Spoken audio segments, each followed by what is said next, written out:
Ya teman-teman, kembali lagi sama saya dan di sini saya akan review suatu casing yang ada di sini. Ini bukan casing gaming, tapi cuma casing office maupun kantoran lah. Seperti contoh yang ada di sini untuk penampakannya sangat jelas sekali lah. Bukan ke gamingan, nggak ada RGB sama sekali dan juga tertutup semua, nggak ada tablet glassnya di bagian samping sini. Dan kesempatan kali ini saya akan mereview suatu casing office atau kantor lah pertama kali ya untuk mereview yang ini. Dan di sini saya dikirimi oleh Alcatros yang serinya adalah Azura Zeox. Mereknya Alcatros tersebut kebanyakan dia tuh mengeluarkan casing office maupun kantoran lah. Seperti contoh ada banyak tipe yang Azura, ada yang Futura, yang serinya Zeox maupun yang serinya N3000 dan juga yang lainnya lah. Dan aku juga pernah memakainya sih di PC yang murah lah zaman dulu. Kalau ingin menghemat budget menggunakan casing Alcatros. Kalau di sini saya akan mereview yang serinya ini ya, Azura Zeox yang ada di sini untuk casingnya dan juga ada berwarna list merah di bagian depan sini. Nih, ada yang berwarna list merah, biru maupun berwarna hitam. Seperti contoh yang ada di sini atas spesifikasinya juga, ya, dan merah, biru dan juga gunmetal. Gunmetal mungkin kalau nggak salah ya silver, kalau nggak hitam lah, intinya seperti itu. Dan di sini dibanderol dengan harga 280.000. Terbilang murah lah untuk PC kantoran.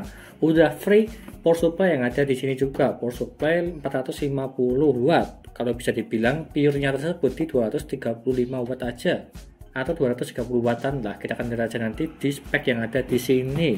Dan di sini penampakan PC-nya belum saya buka sama sekali. Dan sebelum saya jelaskan apa saja spesifikasinya yang ada di sini dan juga mereviewnya kelebihan kekurangan serta sirkulasi udara di casing yang kantoran seperti contoh yang ada di sini, jangan lupa klik subscribe dan notifikasi pojokan bawah tuh ya. Tinggal diklik seperti itu. Dan sebelum itu saya jelaskan dulu dari segi spesifikasinya yang ada di sini. Tetapi aku buka dulu di bagian sini ya, sampingnya sini. Bentar. Nih. Di sini juga support 12 fan di bagian sampingnya sini. Bebas kasih yang RGB maupun yang tidak, bebas untuk kalian. Kalau ini yang lebih bagus atau RGB silahkan kasih fan RGB 12 cm di sini ya. Untuk yang ini aku kasih di bagian sini dulu lah. Dan seperti ini penampakan dari segi casingnya, ada power supply, kabel-kabel dan juga yang lainnya. Tapi sebelum itu kita bacakan dulu dari segi spek yang ada di sini. Benar. Ya. Spek yang ada di sini dari segi bahannya yaitu full black steel struktur, yang dimana di sini blacknya ya terbilang murah ya untuk ini casingnya. Tapi udah cukup lah untuk yang ada di sini, apalagi untuk PC kantoran bukan PC gaming. Dan juga ada USB 2.0 di bagian sini, ya portnya di bagian depan.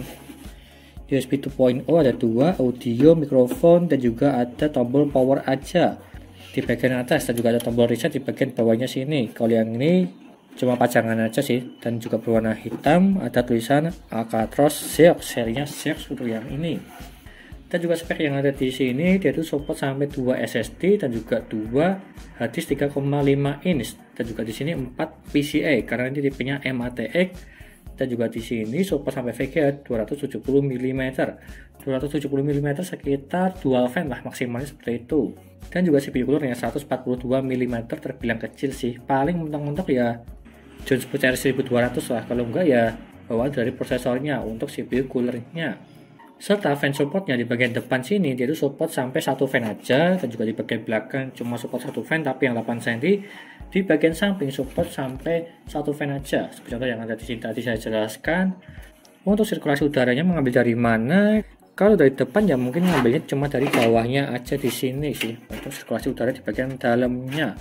Kalau di bagian samping sini semua dia itu ketutup full.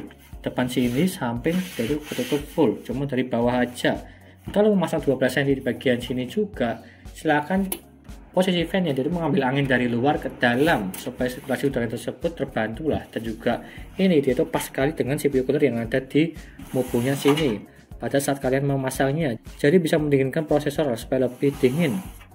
Dan seperti itu untuk penjelasannya dari segi fan-nya. Dan juga di sini ternyata di sini dia itu 250 watt untuk power supply-nya. Aku kira sama seperti yang Alcatros Futura N3000, dia itu kan 450 tapi ya pure-nya di 225, tapi kalau yang ini 250 watt, tapi juga sama sih kalau nggak salah pure-nya di 225 watt aja. Kalau di bagian box ini di sini tertulis 500 watt untuk power supply-nya, jadi kalau menurutku ya 50% efisiensinya 250 watt seperti contoh yang ada di sini 250 watt, tapi lebih aman ke 225 sih pure-nya, kurang lebihnya seperti itu kalau menurutku pribadi, sesuai seperti yang ada di sini ya. Nih kalau menggunakan power supply ini minimal memakai serinya GT aja untuk VGA-nya. Untuk serinya Nvidia, jangan memakai yang serinya GTX lah. Kalau GT kan lebih hemat listrik ya. Jadi kalau menggunakan seri semua GT dari segi GT 210 sampai GT 1030, kalau menurut pribadi ini masih cukup lah memakai power supply yang ada di sini. Dan juga prosesornya yang ringan-ringan aja, nggak usah yang terlalu tinggi, supaya bisa menyelesaikan dari segi powernya. Dan kurang lebihnya seperti itu. Udah bonus power supply lumayan sini, kalau dijual di pasaran sekitar 100 ribuan lah untuk power supply Alcatrosnya ini 250 watt. Serta kabel-kabel yang ada di power supply-nya ini di bagian sini lah, dia itu memiliki 24 pin motherboard, 1 pin ATX CPU 4 pin, dan juga 4 kali SATA konektor, dan juga 2 kali hard disk 4 pin konektor. Seperti contoh yang ada di sini kabel-kabelnya berwarna-warni lah. Dan juga terbilang agak besar sih, tapi kita akan lihat aja nanti untuk penampakan dari segi PC-nya jika sudah saya pasang di motherboard dan juga yang lainnya lah, kurang lebih seperti itu. Dan speknya seperti itu, aku kasih bawah dulu untuk yang ini supaya tidak mengganggu. Seperti ini, aku ambil dulu ya dari segi kabel-kabel yang ada di sini, bentar. Dan di sini di bagian samping casingnya, dia tuh tidak flat karena ada kayak benjolan lah. Supaya untuk menata kabel di bagian belakang dia tuh bisa dimasukkan, jadinya lebih aman lah. Meskipun di bagian belakang sini dia tuh terbilang flat lah untuk yang ini, tidak ada rongga-rongganya untuk menata kabel. Maka dari itu terbantu dengan yang ada di sini untuk casingnya lah, supaya bisa masuk kabelnya semua. Tapi lebih baik memakai kabel flat lah kalau tipe-tipe seperti ini, supaya lebih gampang dipasang di PC-nya yang ada di sini. Meskipun bawaan di sini dia itu menggunakan kabel yang tidak flat, tapi ya nggak masalah kalau buat pribadi. Kita juga penampakannya ada di sini, ada kabel powernya juga dari power supply, kecolokan listrik, dan juga di bagian sini ada kabelnya juga.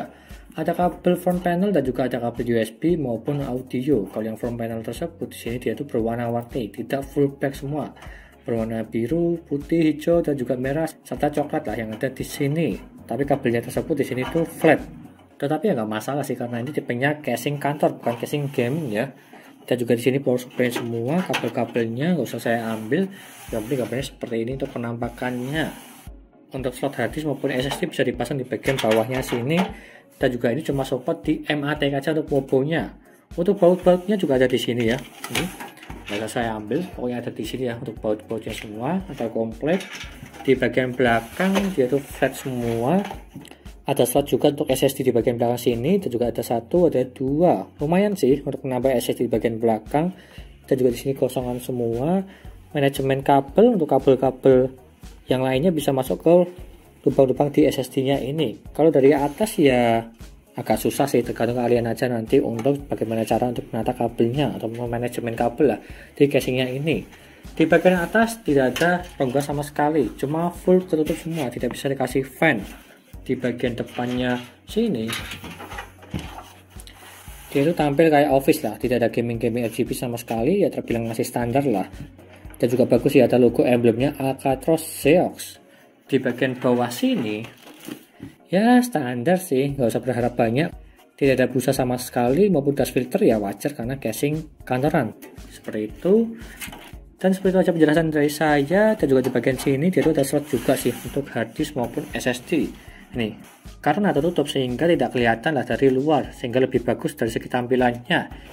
Itu aja dari saya. Kita lanjutkan saja untuk mereview dari segi sirkulasi udaranya bagus atau tidak jika di bagian samping sini dibuka maupun ditutup, serta kelebihan maupun kekurangan dari segi casing yang ada di sini. Lanjut ke reviewnya, yuk. Lalu yang pertama dari segi suhunya, yang dimana saya memakai penutup di bagian samping casing dan juga melepasnya. Untuk yang ini, jika lo memakai casing samping, dia tuh plus fan juga di bagian sampingnya. Jadi kemungkinan lebih dingin lah kalau dibandingkan tanpa menggunakan casing samping. Seperti contoh yang di sini untuk gambarannya di casing samping plus fan. Yang pertama tanpa casing dulu di bagian samping, untuk minimalnya mendapatkan 37 derajat dan juga maksimalnya di 66 derajat. Dan jika lo kita bandingkan, kalau menggunakan side panel di bagian samping dan juga plus fan, dia itu mendapatkan minimalnya di 36 derajat dan juga maksimalnya di 65 derajat. Dan jika lo kita bandingkan cuma terpaut 1 derajat aja, lebih baik ditutup plus fan ya. Kalau tidak plus fan mungkin lebih panas sih, tapi kalau ini memakai fan tambahan, jadi lebih bagus sirkulasi udaranya, dia tuh menabrak anginnya ke CPU cooler. Jadi dia tuh lebih bagus dinginnya terpaut 1 derajat aja untuk yang ini. Jadi intinya kalau memakai casing ini silahkan tambah fan juga 12 cm di bagian samping casingnya. Lanjut ke pengujian power supply-nya. Kalau power supply ini di 500 watt seperti yang ada di data boxnya, tapi untuk maksimalnya dia itu cuma bisa mengangkat di 250 watt dari segi data di stiker power supply-nya. Maka dari itu saya tes saja di Genebench R15 menggunakan tes OpenGL. Dan juga untuk spek ini saya tuh menggunakan Core i5 Gen 3 3470 dan juga GT 732 GB DDR3. Dan pada saat saya tes dia itu maksimalnya di 116 watt, dia itu masih aman lah untuk power supply-nya ini. Bisa dibilang untuk 100-an watt dia itu masih aman lah, 100 wattan kecil. Bisa dibilang di bawah 150 watt. Tapi kalau selebihnya kalau menurutku pribadi janganlah. Takut kenapa-kenapa. Kalau ingin lebih aman, silahkan memakai GPU menggunakan bawaan prosesornya untuk minimalnya dan juga maksimal di seri GT 1030 untuk maksimalnya. Jangan cari seri GTX ya untuk serinya Nvidia. Dia tuh lebih boros ke wattnya, jadi lebih aman ke seri GT aja. Karena dia tuh low profile seperti contoh yang ada di sini GT 730. Lanjut ke kelebihannya. Yang pertama, suhunya dingin, dibuka maupun ditutup seperti yang saya uji tadi. Tapi dalam tanda kutip harus memakai fan tambahan di bagian samping casingnya supaya lebih dingin. Dan bisa dibilang sirkulasi udaranya dia tuh bagus. Lalu yang kedua, support fan 1x12 cm di bagian depan, di bagian samping 1, di bagian belakang dia tuh cuma 1, cuma 8 cm aja, seperti yang ada di keterangan di boxnya. Kalau ingin lebih maksimal menggunakan semua fan yang ada di sini, jangan cuma 1 maupun 2 aja, untuk sirkulasi udara yang bagus. Lalu yang ketiga, ada bracket hard disk di bagian atas yaitu maksimal 2 dan juga SSD maksimal 2 di bagian slot belakang. Kalau SSD dia tuh penempatannya di bagian belakang mumpung, kalau hard disk di bagian atas pojok kanan.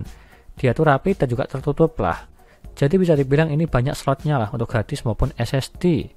Yang keempat, set belakang ada lekukannya untuk menata kabel supaya mudah dimasukkan. Untuk kabel power supply supaya lebih tertata rapi dan juga gampang ditutup untuk yang ini, jadi bagus lah.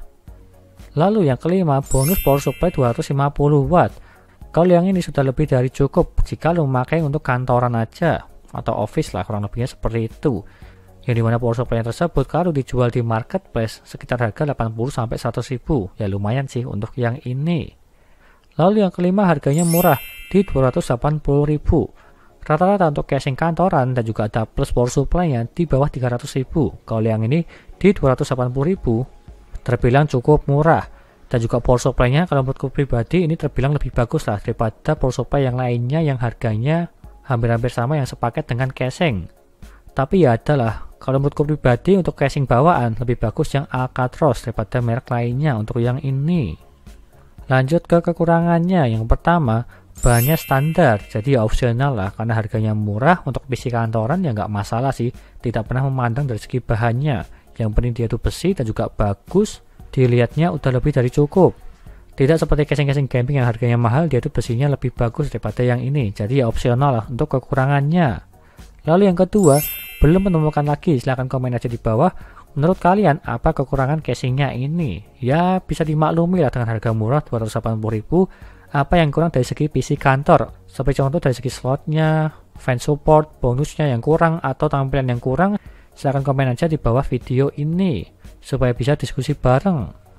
Lanjut ke kesimpulannya. Dengan harga 280.000 include power supply 250 watt sangat cocok sekali untuk PC kantoran maupun ketik-ketik maupun di sekolah-sekolah lah, udah lebih dari cukup.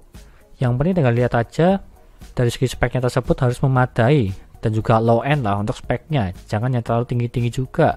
Seperti contoh VGA yang menggunakan seri GT aja untuk maksimalnya supaya lebih aman. Dan juga prosesornya ya sekitar di Gen 2 sampai di Gen 4 untuk serinya Intel. Kalau AMD ya bisalah di Athlon 3000G, salah satu contohnya.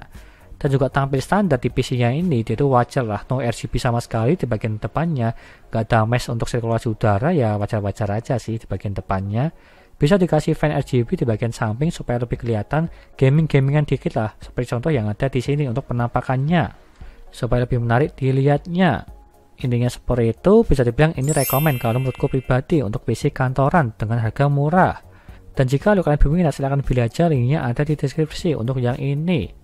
Seperti itu aja dari saya. Terima kasih sudah menonton, dan juga jangan lupa like dan subscribe, dan nantikan video lainnya mengenai review power PC seperti CPU cooler, SSD, casing, dan juga yang lainnya. Terima kasih sudah menonton.